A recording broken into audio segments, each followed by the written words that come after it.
Hello everybody, I want to show you with this video how you can mute the Redmi A5. And for that you will need the volume keys, so any of the volume down button or the volume up button. So just press one of it and then you have here the volume bar. And on top you will see a speaker.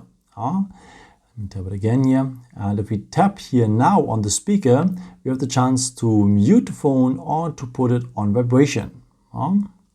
Okay, let me tap on the speaker again here, and if I want to mute it, I choose the crossed speaker here, and the phone is immediately on silent mode.